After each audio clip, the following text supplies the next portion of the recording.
విలేకరులందరికీ నమస్కారాలు తెలియజేస్తున్నాము. All India Bahujan Samaj party తరఫున ముఖ్యంగా ఈ పత్రికా సమావేశం ఏర్పాటు చేసినందుకు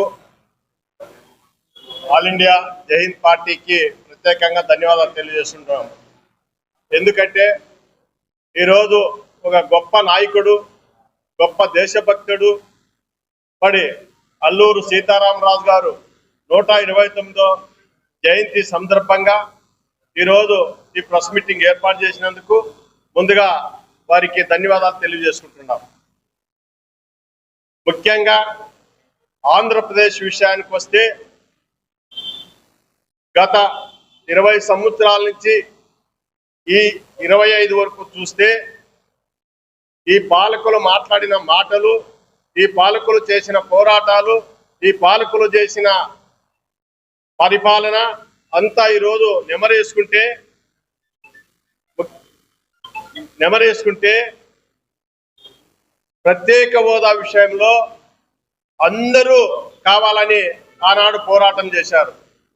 రాష్ట్ర వ్యాప్తంగా ఎంతో మంది విద్యార్థులు బలైపోయారు, ఎంతో మంది బలిదానాలు చేసుకున్నారు, కొంతమంది ఇంట్లోనే ఆత్మహత్యలు చేసుకున్నారు. మరి అలాంటి ప్రత్యేక హోదాని ఈరోజు ఈ తెలుగుదేశం పార్టీ నాయకులు కానీ, చంద్రబాబు నాయుడు గారు కానీ, జగన్మోహన్ రెడ్డి గారు కానీ ఎందుకు మాట్లాడలేకపోతున్నారు? వీళ్లకు అధికారము కావాలా, కానీ అధికారం వచ్చిన తర్వాత వీళ్ళకు సంపద కావాలా? సంపద ఎవరికి? ప్రజల కోసం కాదు, వాళ్లకు వ్యక్తిగతమైన సంపద కావాలా? వాళ్ళకు ఉండే కేసులు మాఫీ చేసుకునే దానికి అధికారం కావాలా? కాబట్టి ప్రజలు కూడా గమనించాలి. ఈ రెండు రాజకీయ పార్టీలు ఏ దశగా ప్రయాణం చేస్తున్నాయో ఇప్పటికైనా పసిగట్టాలి. ప్రత్యేక హోదా వస్తే ఈ రాష్ట్రానికి ఎన్నో రకాలుగా ఇండస్ట్రీలు వస్తాయి, ఎంతో మందికి ఉద్యోగాలు వస్తాయి, వేలాది మంది నుంచి లక్షలాది మందికి నిరుద్యోగ యువతకి ఉద్యోగాలు వచ్చే అవకాశం ఉంటుంది. అటువంటి దాన్ని పక్కన పెట్టేశారంటే వీళ్ళు ఏ రకంగా మనల్ని పరిపాలిస్తున్నారో ఒక్కసారి ఆలోచించాలి. మరి ఈ ప్రభుత్వం తెలుగుదేశం పార్టీ వచ్చిన తర్వాత మొత్తం అభివృద్ధి అని చెప్పి ఒకే ప్రాంతానికే తీసుకెళ్లి అక్కడ అమరావతి పైన మొత్తం లక్షల కోట్లు ఖర్చు పెడుతున్నది. లక్షల కోట్లు ఖర్చు పెడుతున్నామని చెప్తున్నారు, కానీ సంవత్సరం అయిపోయినా కూడా ఆడ కంపసేట్ కొట్టింటే తప్ప ఏ ఒక్క పని కూడా ముందుకు కదలడం లేదు. ఆడు కూడా అంటే ప్రజలకు అరిచేతిలో వైకుంఠం చూపించి మేము బ్రహ్మాండమైన పరిపాలన తీసుకొస్తున్నాము, ప్రజలకందరికీ సంపద సృష్టిస్తామని చెప్పి గొప్ప గొప్ప మాటలు చెప్తున్న చంద్రబాబు నాయుడు గారు, మీ మాటలు ఇప్పటికే సంవత్సరం అయిపోయా. మరి ఇంక 4 సంవత్సరాల్లో 1 సంవత్సరం అంతా ఎన్నికలు వేడిలోకి వెళ్ళిపోతారు. మరి ఏం చేయగలుగుతారు ఈ 2 సంవత్సరాల్లో? కాబట్టి మీరు ఇప్పటికైనా ఆలోచన చేయాలి, ప్రత్యేక హోదా కోసం పోరాటం చేయాలి. మరి అదే విధంగా ఈ అసమత అనేది ఏర్పడకుండా ప్రాంతాల వారీగా అన్ని ప్రాంతాలకి అభివృద్ధి చేయాలి. ముఖ్యంగా మా రాయలసీమ ప్రాంతానికి చాలా నష్టం జరుగుతుంది.